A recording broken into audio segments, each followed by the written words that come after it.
امر بالمعروف زبان کو استعمال کیے بغیر کیسے کر سکتے ہیں؟ یقیناً اصلاً حقیقتاً بغیر زبان کے ہی یہ کام کیا جاتا ہے جو کہ اعضاء و جوارح سے چھلک رہا ہوتا ہے. یعنی کہ معروفات کو امر کر دینا ہمارے اعضاء و جوارح سے ہی ثابت ہوتا ہے، جو کہ اس کا اول اور بہترین استعمال ہے، جس کو ہم کہتے ہیں روایات میں جملہ ہے کہ خاموش مصلح بن جاؤ. مطلب خاموش مصلح کا مطلب یہ کہ ضروری نہیں کہ بول کر تبلیغ کر رہے ہو، نہیں، تمہارا اٹھنا بیٹھنا ایسا ہونا چاہیے کہ وہ کسی کی اصلاح کرتے بس. اور یقین کریں اثر رکھتا ہے یہ جب آپ عمل سے کسی کی اصلاح کر رہے ہوتے ہیں، تو اس کا اثر جو ہے وہ دائمی ہوتا ہے. لیکن آپ کسی کو اگر کہہ دیتے ہیں تو پہلے درجے میں ہو سکتا ہے کہ وہ بہت زیادہ اس بات کو جو ہے نا وہ پسند نہ کرے اور ریجڈنس کا شکار ہو جائے. جیسے کسی بچے کو آپ منع کر رہے ہوتے ہیں تو بچہ ریجڈ ہو جاتا ہے، لیکن اسی بچے کو پیار سے سمجھاتے ہیں، عمل سے سمجھاتے ہیں، وہ مان لیتے ہیں. تو امام علیہ الصلوۃ والسلام نے اس انداز سے ہمیں سکھایا. امام کے قیام کے 2 سے 5 اہداف جو آپ نے بتائے وہ سب ہدف نمبر 1 میں ہی انکلوڈ ہو سکتے ہیں. یقیناً یہ اسی کی شرح ہے. اصلاً تو امر بالمعروف و نہی عن المنکر ہی کے اندر سب کچھ چھپا ہوا ہے، یعنی کہ سمیٹ دے پورے قیام کو امام نے خود اپنے ہی ان الفاظ میں سمیٹ دیا ہے، جو کہ میں نے خطبہ آپ کے سامنے دہر الانوار سے نقل فرمایا تھا، وہ آپ کے سامنے موجود ہے. اس میں امام نے اپنے قیام کا ہدف امر بالمعروف ہی بیان کیا ہے، اس کے اندر ساری چیزیں خود بخود شامل ہو جاتی ہیں. تو یہ باقی جو ہیں ان کی شرح ہے، یقیناً سمجھانے کے لیے فسرہ ہے، اس کی تفسیر ہے، لیکن پلٹ اسی کی طرف جائیں.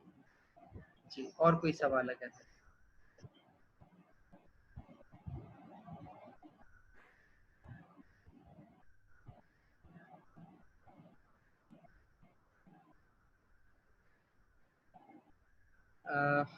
اچھا بہت شکریہ، دعاؤں میں اسی طرح سے یاد رکھیے گا.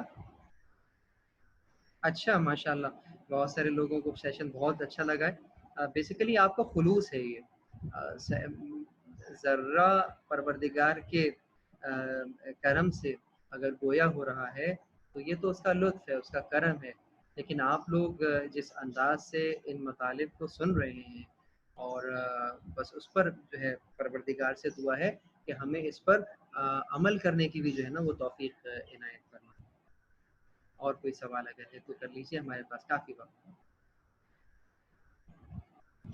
جو ہمارا آئندہ سیشن ہوگا یہ نبوت کا آخری سیشن ہوگا، اس کے بعد انشاءاللہ تعالی ہم امامت کی بحث کا آغاز کریں. اچھا بیان کیا جاتا ہے کہ امام کا ہدف ولایت علی تھا کیونکہ نماز تو یزید بھی پڑھتے تھے.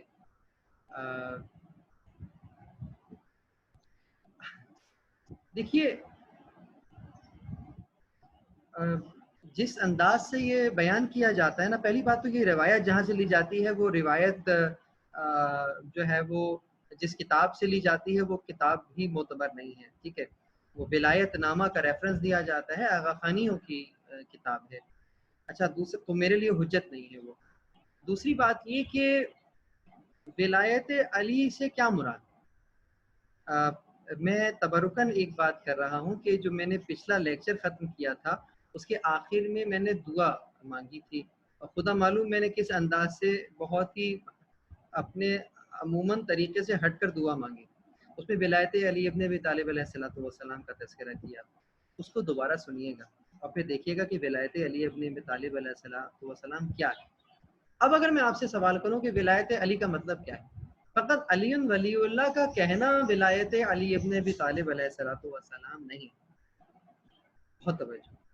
اگر یہ کہا جائے کہ نماز تو وہ بھی پڑھ رہے تھے تو آپ نماز کے لیے نہیں نکلے، تو آپ کے نکلنے کا جو مقصد ہے وہ تو خود فرزند زہرا نے بیان کر دیا کہ انی لم اخرج اشرا ولا بدرا ولا مفسدا ولا ظالما انما خرجت لطلب الاصلاح فی امت جدی، کہ میرے نکلنے کا مقصد تو یہی ہے کہ میں امت میں اصلاح کر سکوں. اس کے علاوہ تو آپ نے کوئی جملہ استعمال نہیں فرمایا. تو یقیناً جو نکل رہا تھا اس نے اپنے نکلنے کا مقصد یہ بیان کر دیا، تو اب اگر کوئی بھی قول اس کے مقابل پہ آئے گا تو ہم اس کو یقیناً رد کر دیں گے۔ اب ایک لمحے کے لیے ہم یہ مان لیتے ہیں کہ چلیں وہ اس لیے نکلے تھے، تو اب سوال یہ پیدا ہوتا ہے کہ ولایت علی ابن ابی طالب علیہ الصلوۃ والسلام کیا ہے؟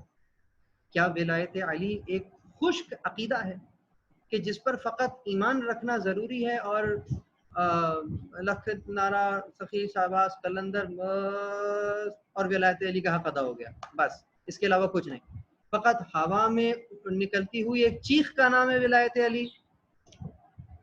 ولایت علی کہاں سے ثابت ہے؟ یقیناً قرآن اور روایات بکثرت اس کے اوپر دلالت کرتی ہیں کہ تمہارا ولی اللہ ہے، یقیناً اللہ ہی ولی ہے۔ ولایت فقط اور فقط قرآن میں دو ولایتیں بیانی ہیں، ایک اللہ کی ولایت اور ایک طاغوت کی ولایت۔ اللہ کی ولایت وہ ہے کہ جو کہ تمہیں ظلمات سے نکل کر نور کی طرف لے آتا ہے، یعنی کہ اللہ کی ولایت میں جو لوگ ہوتے ہیں جو اللہ کو ولی مانتے ہیں وہ ظلمتوں سے نکل کے نور کی طرف آ جاتے ہیں، اور جو ایسا نہیں کرتے ان کے اولیاء طاغوت ہیں جو کہ الٹا کام کرتے ہیں، نور سے نکل کے ظلمات کی طرف لے جاتے ہیں۔ اس کا مطلب یہ ہے کہ ولایتیں تو دو ہی ہوتی ہیں، ایک طاغوت کی ولایت، ایک اللہ کی ولایت۔ اب سوال یہ پیدا ہوتا ہے کہ ہم کس کی ولایت میں ہیں؟ تو جواب آئے گا یقیناً خدا کی ولایت میں۔ اچھا، اب اگر خدا کی ولایت میں ہے جو کہ اصلاً ولایت ہے، خدا کی ولایت ہے، اس ولایت کو زمین پر نافذ ہونا ہے یا نہیں ہونا ہے؟ یقیناً ہونا ہے۔ تو دو انداز سے یہ ولایت نافذ ہوگی، ایک ولایت تکوین ہے، یقیناً کوئی پتا بھی پروردگار کے حکم کے بغیر نہیں ہل سکتا، اس میں کوئی شک نہیں ہے، اسباب اور عوامل کی دنیا ہے، سبب قرار پاتا ہے ہر شے کا، تو پروردگار کا ہی قانون ہر ذرے ذرے پر نافذ ہے۔ لیکن بہت سارے قوانین جو ہیں وہ جہاں نافذ ہیں وہ اپنے اختیار سے نافذ نہیں ہیں، بے اختیار نافذ ہے۔ مثلاً آگ میں حرارت ہے، آگ اپنی مرضی سے ٹھنڈی نہیں ہوگی، آگ کے اندر جو ہے وہ حرارت کا عنصر پایا جاتا ہے، یہ قانون ہے۔ پانی نے بہنا ہے، پانی بہے گا، اپنی مرضی سے پانی جو ہے وہ نہیں بہ رہا ہے، پانی کے اندر صفت ہی یہی ہے کہ وہ بہے۔ سورج نکل رہا ہے مشرق سے، سورج کو اجازت نہیں ہے کہ وہ مغرب کے سے یا شمال یا جنوب سے جا کے نکلنا شروع ہو جائے، یقیناً یہ ایک قانون ہے جو کہ چل رہا ہے، اس کے پاس اختیار نہیں ہے اس سے ڈیویٹ کرنے کا۔ لیکن یہ جو انسان ہے اس کے پاس اختیار ہے ڈیویشن کا، تو اس پر قانون کا اطلاق کرنے کے لیے دو طریقے ہیں، ایک تو یہی ہے کہ ہر انسان بائی ڈیفالٹ مومن ہو جائے،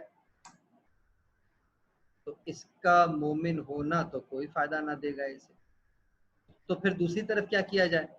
نہیں، اس کا اختیار دیا جائے کہ یہ اپنے اختیار سے مومن ہو جائے، تو بس مکتب تشیع، مکتب امامیہ کا نظریہ ہی یہی ہے کہ کافر اپنے اختیار سے کافر ہے اور مومن اپنے اختیار سے مومن ہے۔ یہ جو اختیار، جس اختیار کا استعمال کر کے یہ مومن ہوا ہے، کس کی ولایت میں آیا ہے؟ خدا کی ولایت میں آیا ہے۔ تو خدا کی ولایت زمین پر کس کے ذریعے سے نافذ ہوگی؟ یقیناً اس کے مقربان کے، اس کے مقرب بندگان کی کے ذریعے سے نافذ ہوگی۔ تو اس نے کہا کہ یہ رسول جو ہے یہ تمہارا ولی ہے، تو یہ رسول خدا کے مقابلے پہ ولی نہیں ہے، ولی خدا ہے، اس کی ولایت کے ذیل میں نبی کی ولایت ہے، نہ کہ خدا کے مقابل اس کی پیرالل نبی کی ولایت ہے اور علی کی ولایت پھر نبی کے پیرالل کوئی تیسری ولایت ہے، نہ ایسا نہیں ہے، اصلاً خدا کی ہی ولایت ہے، خدا ہی کی ولایت کے تحت رسول کی ولایت ہے جو کہ حق خدا نے دیا ہے، اور مولا علی کی ولایت وہی رسول کی ولایت ہے کہ جو کہ حق خدا نے دیا ہے، وہی رسول کو اور وہی علی کو ملا ہے۔ تو اس کا مطلب ولایت علی ابن ابی طالب علیہ الصلوۃ والسلام زمین پر خدا کے قانون کا نام ہے، یعنی ایک ایسی حکومت کا نام ہے کہ جس میں خدا کے قوانین کی بنیاد پر جو معاشرہ استوار ہو۔ اب اگر معاشرہ ان قوانین سے ڈیویٹ کرتا ہے تو پھر فرزند رسول گھر سے نکلیں گے اور یہی کہتے ہوئے نکلیں گے میں معاشرے کی اصلاح کے لیے نکل رہا ہوں۔ اب وہ فقط یہ نہیں کہیں گے کہ جناب میں کوئی الگ سے چیز ہے کہ جس کے لیے نکل رہا ہوں، نہیں، اصلاً وہ خدا کی ولایت۔ تو بہرحال وہ جملہ اپنے اسناد کے لحاظ سے بھی معتبر نہیں رہا اور متن کے اعتبار سے بھی اصلاً وہ نہیں رہا کہ کوئی مقابلے پہ کوئی شے نہیں ہے، خدا ہی کے قانون کے لیے آپ نکل رہے ہیں، اور ظلم اور جور اور استبداد کے نظام کے خاتمے کے لیے طاغوت کی ولایت کے خاتمے کے لیے آپ کا قیام تھا۔ آج تک کوفے والوں کی ہی مذمت کیوں کی جاتی ہے، جبکہ اصلاً تو میدان مدینے کے لوگوں کی مذمت ہونی چاہیے، جہاں بعد رسول کسی نے کبھی بھی اہل بیت کا ساتھ نہیں دیا۔ اچھا، یہاں پر میں ایک جملہ کہنا چاہوں گا، اس پر پھر انشاءاللہ تعالیٰ کبھی تفصیل سے بات بھی ہونی چاہیے۔ ایک بات یاد رکھیے گا، یہ جو ہمیں عموماً بائزڈ ہو کر لڑوا دیا جاتا ہے، یہ صحیح نہیں ہے۔ مثال کے طور پر صحابہ کرام رضوان اللہ تعالی علیہم اجمعین نے اصلاً جو صحابہ ہیں، اب میں ان میں سے 3 یا 4 کا تذکرہ نہیں کر رہا، ان کا شخصی مسئلہ کچھ اور ہو سکتا ہے، لیکن عمومیت کے ساتھ صحابہ نے ہمیشہ اہل بیت کا ساتھ دیا، اہل بیت علیہ السلام کے مقابلے پہ نہیں آئے۔ یہ بڑی عجیب بات آپ کو بیان، صحابہ کی بات کر رہا ہوں میں، ان کے بعد اولادوں کی اور ان کے بعد کے لوگوں کی بھی بات نہیں ہو رہی۔ تو جو یقیناً جو مدینے والے جو اصلاً اصحاب کرام تھے اصلاً، تو ان میں اگر دیکھیں گے تو جو ان میں کبائر صحابہ ہیں وہ اہل بیت علیہ السلام کے ساتھ، ہاں، لیکن یہ کہ ان میں اصلاً ان میں کے کچھ لوگ جو ہیں وہ مخالف ہوئے، وہ بہت تھوڑے ہیں۔ ان کا ساتھ جن لوگوں نے دیا وہ بعد کے لوگ ہیں جنہوں نے ان کے ساتھ آئے ہیں، یہ ایک الگ موضوع ہے، اس پہ ذرا اس انداز سے دیکھیے۔ دوسری چیز یہ ہے کہ جی ہاں، مدینے والوں نے جس انداز سے ساتھ دینا چاہیے تھا ویسا ساتھ نہیں دیا اور اپنی جانوں کو بچا لیا، لیکن واقع حرہ میں انہوں نے دیکھا کہ جس جان کو وہ بچا رہے تھے وہ 1.25 سال تک نہیں بچا سکے، اس کے بعد انہوں نے جان دینی پڑی، تو فائدہ بھی نہیں ہوا۔ توابین نکلے، اپنی جانیں دیں، لیکن ان توابین کے جانے کا بھی کوئی فائدہ نہ ہوا، کیونکہ وہ اپنے وقت پہ نہیں نکلے تھے۔ جب وقت پہ نہ نکلا جائے تو پھر اگر خون بھی دیا جائے تو بھی اس کا فائدہ نہیں ہوتا۔ بہت توجہ۔ تو بہرحال یقیناً ان لوگوں کی مذمت ہونی چاہیے کہ جن لوگوں نے مولا علی کی ولایت سے اور جو ہے وہ چشم پوشی کی اور حقیقت کو جانتے ہوئے ساتھ نہیں دیا تھا، اور یہ موقع ہی کیوں ملا کہ آپ کو وہاں سے نکلنا پڑا، کوفے جانے کا ارادہ ہی کیوں کرنا پڑا، وہ کوفہ مدینہ ہی میں کیوں نہیں بن گیا، وہ ماحول مدینہ ہی میں کیوں نہیں بن گیا اس انداز سے جیسا ہونا چاہیے تھا۔ یقیناً ایک وجہ تو یہ، لیکن دوسری وجہ یہ بھی ہے کہ مدینہ سے بہرحال نکلنا اس لیے بھی ضروری تھا کہ مدینہ کی حرمت کو پامال نہ کہیں وہ ہو جائے، اور جیسا کہ ہوا بعد میں ہم نے دیکھا کہ مدینہ کی حرمت کو پامال کیا گیا۔ تو فرزند رسول نہیں چاہتے تھے کہ حرم کو جو ہے وہ پامال کیا جائے، جیسا کہ مکے سے آپ تشریف لے گئے تھے ویسے ہی آپ نے مدینہ کو بھی نکالا۔ بہرحال پروردگار سے دعا ہے کہ ہمیں ان مطالب کو سمجھنے کی اور ان کو سمجھنے کی خاص طور پر اور عمل پیرا ہونے کی توفیق عنایت فرما۔ پروردگار جو مرحوم ہو گئے ہیں انہیں اعلیٰ علیین میں جگہ عنایت فرما۔ پروردگار پوری دنیا اس وقت اس وبا میں گرفتار ہے، کورونا کی، اس کورونا کی وبا سے تو انسانیت کو نجات نصیب فرما، اور جس انداز سے ہم گھل مل کر رہا کرتے تھے، جس انداز سے زندگی بسر کر رہے تھے، اس انداز سے وہ دوبارہ سے ہمیں نصیب فرما، اور اس موذی وبا سے جو ہے وہ ہمیں تمام انسانوں کو جو ہے وہ محفوظ رکھ، جو بیمار ہیں انہیں شفاء کاملہ و عاجلہ عنایت فرما، اور شہدائے ملت جعفریہ کے درجات عالی ہیں متعالی فرما۔ تمام کے لیے سورہ فاتحہ، خاص طور پر امام خمینی علیہ الرحمہ کے لیے ایک سورہ فاتحہ، اور اپنے تمام گزشتہ اموات کے لیے میرے بابا کے لیے پڑھ دیجیے گا۔ بسم اللہ۔ الحمدللہ رب العالمین الرحمن الرحیم مالک یوم الدین ایاک نعبد و ایاک نستعین اہدنا الصراط